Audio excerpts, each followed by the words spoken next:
Hi, this is Jill Riley, and I am the Communications Assistant for the Pacific Northwest Conference.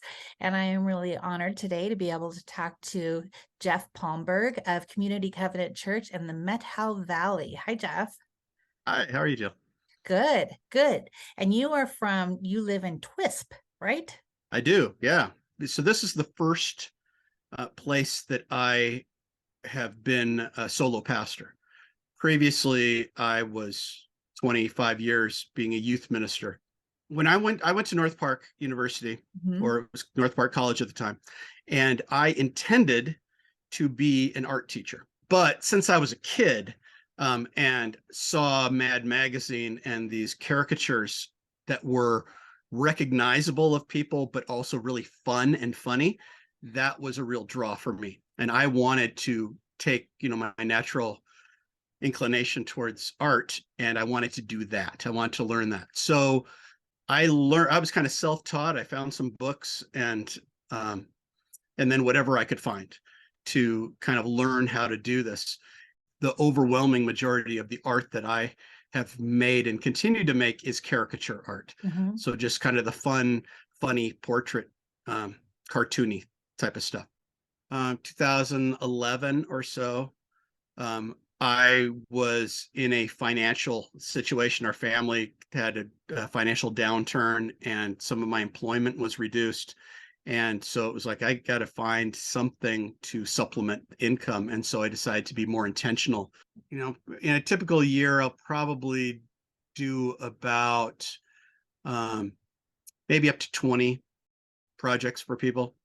That's great. So it's not a huge thing. It's just a little side thing. And What would you recommend to somebody who wants to, say, get into drawing or get into art, who maybe feel like they don't have a natural inclination? What's a good starting point? well, I think first of all would be to have them identify what kind of art is the greatest draw to you, Mhm. pun intended. Pun intended. Um, do you are you drawn towards watercolors? Or are you drawn towards a landscape? Are you drawn to, like I was, to these little funny caricature kind of drawings?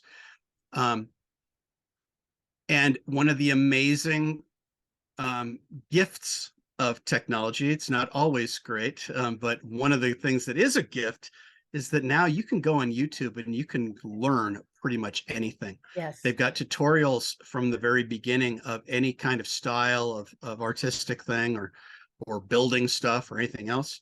Um, and you can learn. Artists are most successful when they enjoy what they're doing, when they're doing it for themselves as the primary audience to begin with. Right. This last December, and you'll recognize the season that I did this, I decided I'm going to do Ralphie. And so it's like I Nice. hadn't really done a 3D, kind of caricature. How do you see art as fitting into our spiritual practice and day to day? I think it's important to, as you're creating, whether you're creating something like a landscape, or a image of a person, is to celebrate, the one who is the ultimate artist who created both of those, and to realize that as we try to come up with our own interpretation of the artist's work, then we can be in tune with what God has done and celebrate that, that's all around us, and that we are, in a way, to a much lesser degree, but we are partnering with God's creativity and expressing the creative spark that he placed in us. Yeah. Because, in God's image, that also includes being creative. And even people who aren't um, drawn to or feel gifted in the visual arts, there's still lots of creativity of writing, or acting, or singing, music, composition. Absolutely. All of those things are come out of the creative spark that God has placed in each person.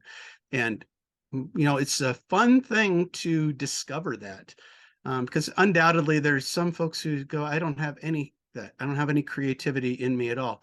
And I would challenge them to push back against that thinking and to start to explore, okay, so what is it that I enjoy doing?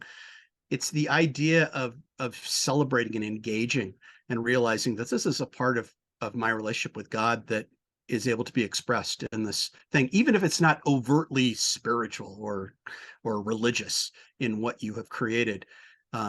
It's more about your attitude that you bring to it. Yes, Um, I would and agree. then to think about how can you use that um, artistic ability that God has kind of spurred in you to pursue to encourage and to build up the church. One of the main ways I've used my caricature art development and skills that I've developed um, over the decades has been making caricatures of the youth group that I've taken to Chick or on mission trips. And then after the trip, then I do a group caricature and add all the little inside jokes and stuff like that as memories of the trip. And like, Oh, oh, remember sure. when so and so fell down and they spilled their coffee or whatever. And then I just have them spilling their coffee as a part of the picture, and then given those out. And it's different than just having a photo, Photograph, because right.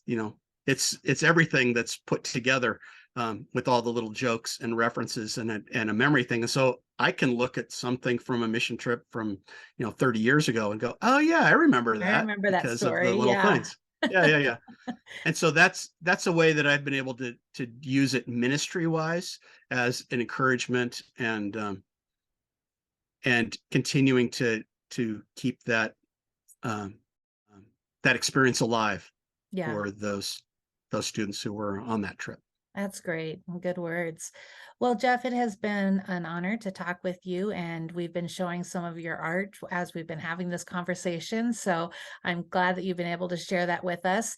And I Hmm. just wish you every good blessing and in your work and ministry and joy in your upcoming sabbatical.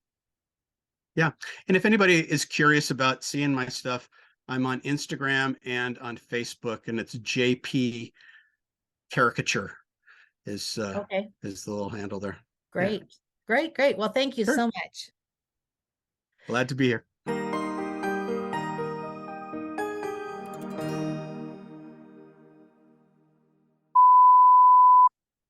I can't edit you with more hair. Ah.